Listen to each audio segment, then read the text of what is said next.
Señores, la presencia, la voz, la magia de Alfredo Zitarrosa y el violín de Becho que inmortalizó sin lugar a dudas a Becho Ismendi y que es un personaje ya a esta altura de la historia cultural de Uruguay que vamos a conocer un poco más con una charla que porque es mejor, así como cuando hablamos de Alfredo, hablamos con Cristina, con su hermana, vamos a hablar con Neno Eismendi, que es alguien que conoció a Becho, bueno, evidentemente por apellido son parientes, vamos a conversar con él. Buenos días, Neno, ¿cómo estás? Buenos días, ¿qué tal? ¿Cómo andan por ahí? Bien, bien, bien, todos tranquilos. Bueno, antes que nada contanos vos vos dónde estás ahora, dónde vivís. Sí, yo estoy en el Chuy, departamento de Rocha, frontera con Brasil, ¿no? Yo soy de Chuy y vivo en el Chuy actualmente. Bien, no es de la, o sea, la familia de Becho, ¿de dónde era? La familia nuestra es de Lascano, son, son familias vascas que se vinieron en un momento ahí a Lascano, porque los vascos son muy ovejeros, ¿no? Muy de la cría de ovejas y ahí en Lascano, bueno, hay también llanuras arrozables y eso, pero están las sierras de Lascano y ahí vinieron, bueno, son una de las familias más viejas, y Aismendi, Lascano, que es un apellido vasco también, Garra, Graña, somos todos de ahí. Perfecto. Este, Lascano, no porque digo Lascano, para la gente de ahí Lascano es una ciudad que está a 80 kilómetros de Chuy, a 80 kilómetros de la frontera. claro, Está, está un poco en el norte del departamento de Rocha. quiero decir, no se han movido, digamos, de ahí de la zona, ni Becho en un principio tampoco. Y Becho empezó por acá por Rocha, pero muy gurí, ¿no? Siendo muy gurí, empezó a hacer sus primeros conciertos y cosas en la ciudad de Rocha mismo y, y bueno, pero yo creo que en Lascano no queda ninguna Ismendi. Por mis cuentas, en Lascano no queda ninguna Ismendi, somos de ahí, pero Se han ido sí, repartiendo. seguro. Y yo, Acá sí, no, no, decime. sí. No, que Becho cuando adolescente, cuando joven, frecuentaba la barra del Chuy, acá costa oceánica, ¿no? A 12 kilómetros de Chuy está el balneario La Barra del Chuy.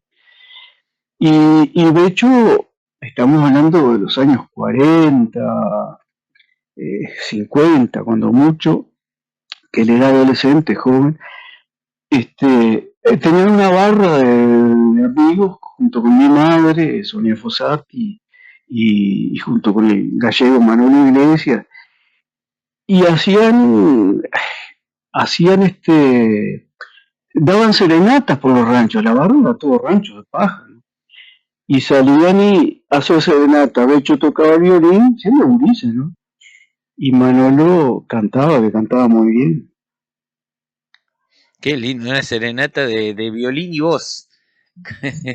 debía debía Yo, ser particular, porque, digamos, eran personajes, digamos, de la zona, digo, personajes en cuanto a personas ya conocidas en el lugar y que caían bien, digamos, que creo que es una condición fundamental para ser un personaje de la zona, ¿no?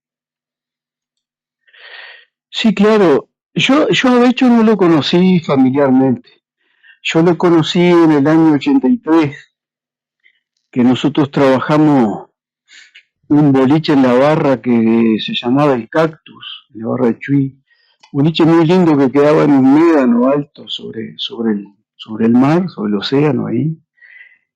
Que me acuerdo que tenía una particularidad porque las tijeras eran todas dobladas, se ve que no sé qué pasó ahí, las habrán puesto verdes o algo cuando hicieron el rancho, entonces parecía como un costillar de ballena, pero al revés. Bueno, en ese boliche, en el turismo del 83, lo tuvimos hecho tocando toda la semana con su violín, entreteniéndonos con sus cosas, con sus charlas y con su violín. Año 83, dijiste. Año 83. Y ahí él centralizaba la charla, porque él frecuentaba como un parroquiano más, ¿no? Claro, Cuando tomaba unos tragos. eso te iba a decir, ¿la gente sabía igual que era Becho o no? Bueno, ahí ya fue después de todo, ya el 83 ya habían dado por el no te olvides que murió en el 85, por ahí. Por eso. En el 83, en el 83 ya había hecho toda esa carrera que habían dado en el exterior, en Alemania, en Múnich, en Hamburgo, había tocado en la Sinfónica de Maracaibo, en Cuba, en España, en Barcelona, él había recorrido el mundo con su violín. Y ahí, bueno, en el 83 cayó ahí y él iba como parroquiano, pues la gente lo empezó a identificar. Entonces se empezó a correr la voz de que estaba el Becho Ismendi, que estaba el Becho Ismendi. Y se empezó a juntar gente. Y él iba sin su violín, sin nada, le costaba, porque la gente le empezaba a pedir, y él le costaba, hasta que iba a la casa y que quedaba cerca del boliche, y traía el violín y ahí empezaba la fiesta, ¿no? Porque hacía sonidos como de las películas de terror y lo hacía hablar, literalmente, lo hacía hablar al violín. Y bueno, y tocaba, ¿no? Tocaba música. Hacía como un preámbulo, siempre hablaba y interactuaba con la gente, dialogaba con la gente y ahí tocaba algún tema. Que recuerdo especialmente un tema que él cantaba que se llama Lili Marlene, que él lo hacía. Ya lo voy a buscar, a ver. Bueno, Lili Marlene es una balada popular alemana, que él lo tocaba como en homenaje, no sé cómo decirlo, pero él lo tocaba con los soldados alemanes. Claro, es un canto militar, dice acá. Claro, pero no era el himno nazi, ni mucho menos, ni era el himno del ejército alemán. Era una balada más bien popular, que los soldados cantaban ahí en los frentes de batalla, esas cosas, que simbolizaba el regreso a casa, ¿no? Entonces me acuerdo que se armó una discusión, porque alguien le decía, bueno, pero tú que te estás homenajeando al nazismo, a Hitler, y él aclaraba que no, que él estaba homenajeando en todo caso a soldados que eran gente del pueblo que iban a morir a otras tierras, ¿no? Y que cantaban esa canción que simbolizaba el regreso a casa. Y bueno, y violín va, violín viene, se nos pasó esa semana. Espectacular. Y las charlas con él, ¿cómo era él en esas charlas? Vos tenías una diferencia de edad grande con él. Sí, claro, yo personalmente no recuerdo haber tenido una charla, era con toda la gente ahí, ¿no? Él era muy elocuente ¿no? En sus cosas y ilustraba cada canción que hacía, ¿no? Hablaba de cada canción. Recuerdo también sobre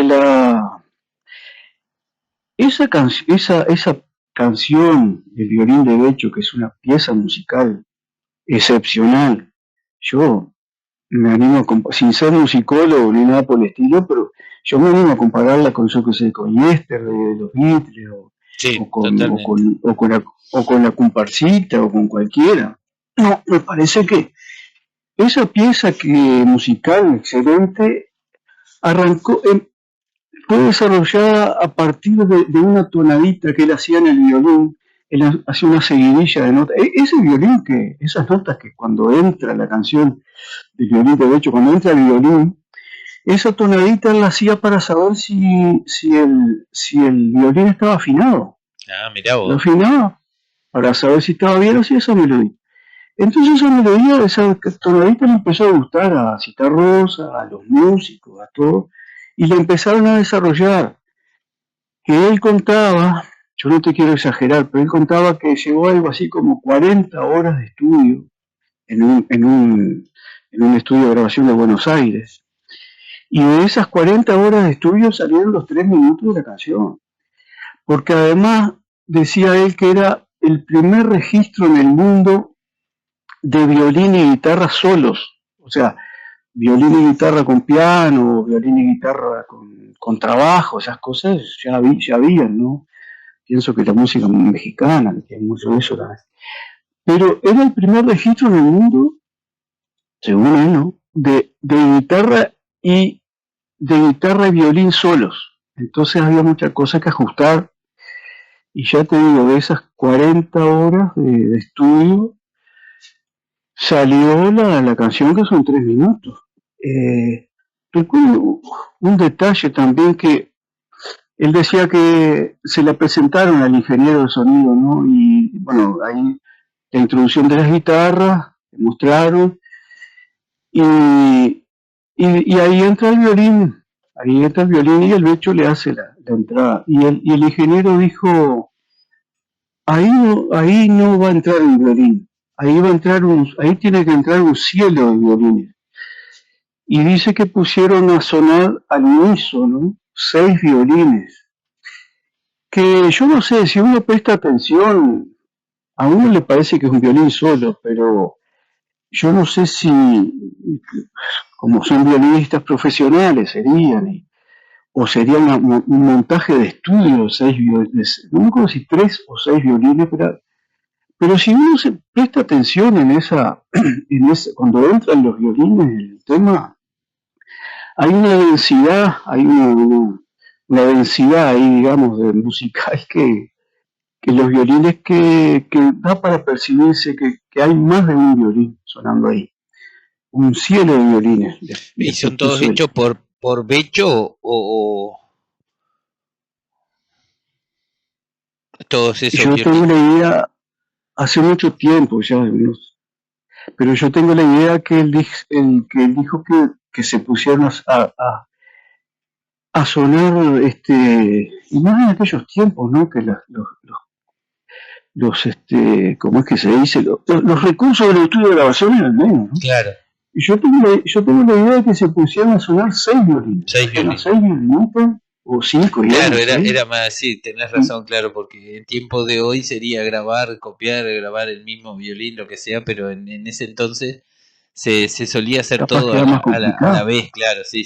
Inclusive con orquestas grandes se usaba grabar toda la orquesta a la vez, era una locura aquello. Qué, qué interesante para él. Él cuando anduvo en su camino, ¿no? En el mundo, como vos decís, sale. Cuando él vuelve a Uruguay, ¿cuál es la idea de su vuelta a Uruguay? ¿Simplemente porque se le había terminado las ganas de la aventura por aquellos lados? ¿O cuál fue el motivo que lo llevó a venirse? Mira, yo ahí no sabría decirte con exactitud, pero lo que pasa es que él era muy bohemio también, ¿no? Cuentan que en el estudio ya, después que regresó, ¿no? Porque él fue 5 no, como que, no me acuerdo, pero fue unos cuantos años violinista del Sodre en Uruguay, antes de salir al mundo. Pero después ya creo que en su regreso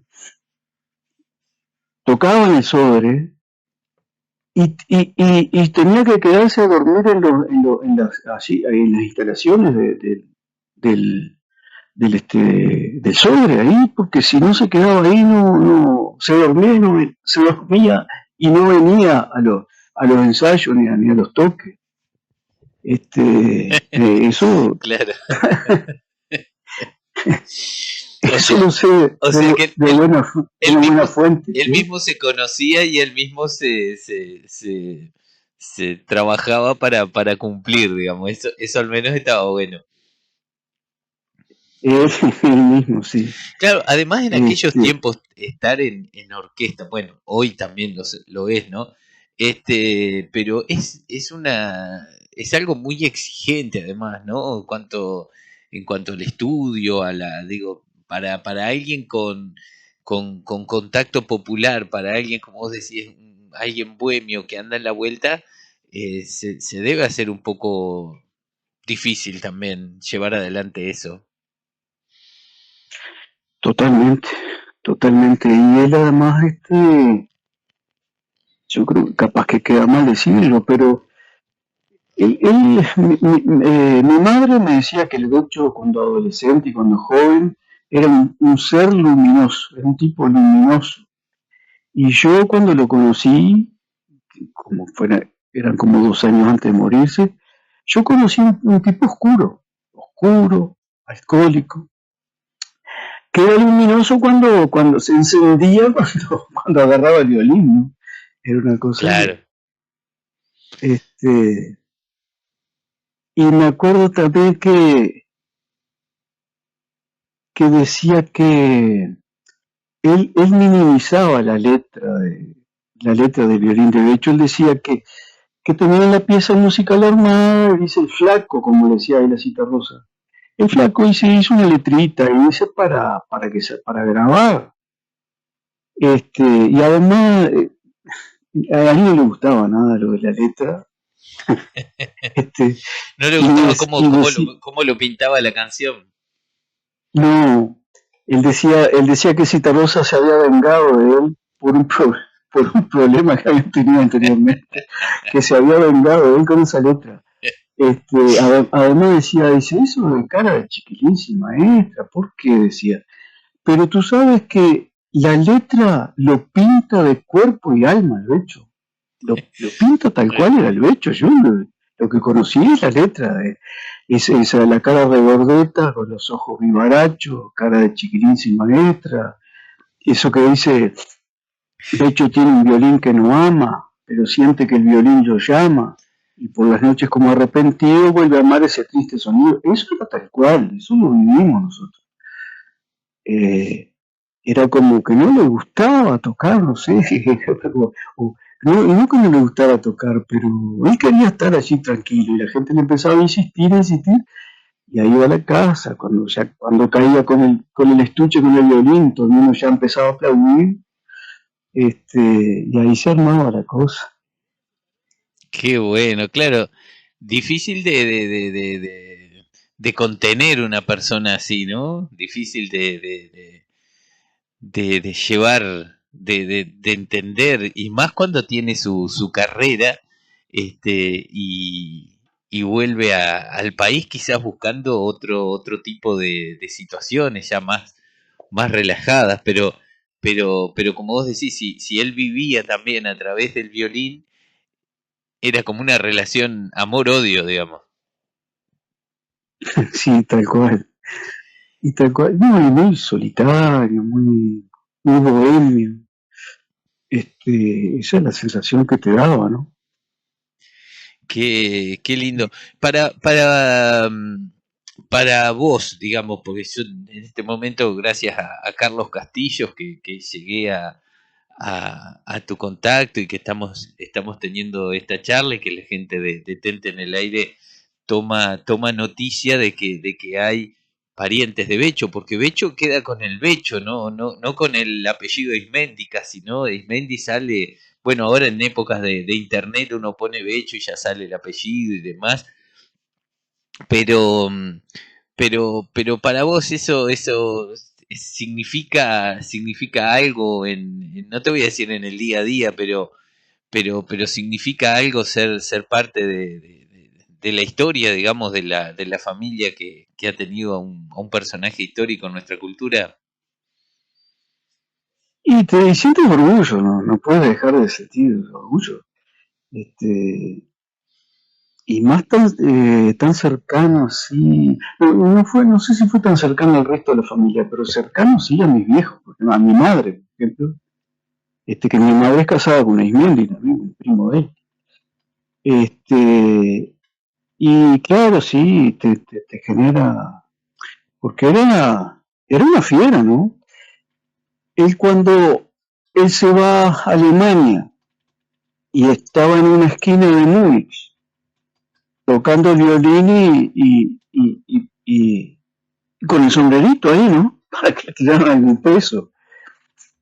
Y pasó un hombre y le dijo, mire que la Sinfónica de Múnich, la Sinfónica de la ciudad ahí, está, está abriendo un concurso, va a abrir un concurso para violinistas. Dice, ¿por qué no se presenta? Y se presentó y entre 200 concursantes ganó el primer premio, ¿no? Con lo que significa en Alemania eso, ¿no? La cuna de toda la música de cámara. La cuna claro, toda esa zona ahí, Austria, Alemania, la cuna de la música de cámara y que además yo tengo entendido que los europeos en general, los ingleses también, tienen música en los liceos, ¿viste? Bueno, nosotros tenemos música también, pero ellos tienen música con todos los instrumentos que pueda haber y con todo, ¿no? Y bueno, y fue 3 años, una cosa así, violinista de la Sinfónica de Múnich, alternando como primer violinista muchas veces. Y bueno, como digo, era una fiera de violín. Cuando niño dice que cuando era gurí llamaba al gato de la casa con el gurí, por el nombre, el gato bonito. Así que era verdaderamente un fenómeno. ¿Él tuvo hijos? No, que yo sepa, no tuvo. Casi seguro que no. Y la conexión con el arte en la parte familiar se da por alguien más. ¿Él venía de madre, padre o algo, o simplemente fue algo como esa excepción que confirma la regla, digamos, dentro de la familia?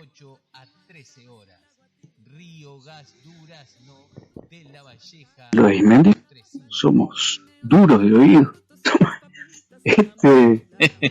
Pero yo rasco la guitarra un poco ahí, me encanta, pero no hay así, no es una familia musical, digamos. A mí siempre me pareció eso, me llamó la atención eso, de dónde venía la cosa, tal vez por el lado de la madre, no sé. Es claro, él desde muy niño también estudiaba violín con alguien en Lascano, un tal Boronat de Lascano, de la ciudad de Lascano, que era director había una orquesta municipal en Lascano, hay todavía. Y él estudiaba con él y después estudió en el 33 con una profesora catalana, eso tengo entendido. Y bueno, y después todo muy, muy gurí, ¿no? Y yo creo que ya con 18 años ya estaba haciendo conciertos ahí en el Teatro de Rocha. Muy precoz. Qué lindo conocerlo desde la calidez, además de tu recuerdo. Yo te agradezco mucho que hayas abierto la puerta de esta charla, porque está bueno conocer a las personas que son parte de nuestra cultura desde un lugar más descontracturado de las palabras frías a veces que andan por internet, y contando estas anécdotas, por ejemplo, de que a él no le gustaba como Citarrosa lo había pintado en su canción, pero a la vez en ese no gustar, la gente que lo conocía coincidía con Citarrosa en cómo lo había dibujado. O sea que es todo un mensaje eso, está muy bueno. Sobre el final de su vida, digamos, hay un montón de cosas que corresponden a su vida bohemia, sin lugar a dudas, pero pero en la parte musical, ¿qué fue de lo último o algunas canciones que haya dejado o algo que haya hecho? Tú sabes que yo no sé si él tiene composiciones, aparte del violín de hecho, no sé si tiene composiciones propias o siempre fue intérprete. La verdad que ahí me hiciste pensar, pero no sé, creo que capaz que solo violín de hecho, pero ya Pero como ya, suficiente, ¿no? ya con eso ya se puede dar por hecho. Este, qué buena esta charla. Te agradezco muchísimo, Neno, que hayas hablado. Y bueno, quedamos en contacto para alguna otra anécdota, para alguna otra charla que vaya a salir en algún momento Bueno, de Becho. Este, te agradezco un montón. Así que estás ahí por el Chuy ahora. estoy en el Chuy, sí, yo soy del Chuy y vivo en el Chuy. Impecable. Te podés juntar con alguna guitarreada con Carlos, que ahora también le anda haciendo a la guitarra. Este, que Con Carlos nos juntamos. ahora, Cuando vine de Montevideo nos juntamos y hemos tocado el violín de hecho también. ya la Yo tenía guardada.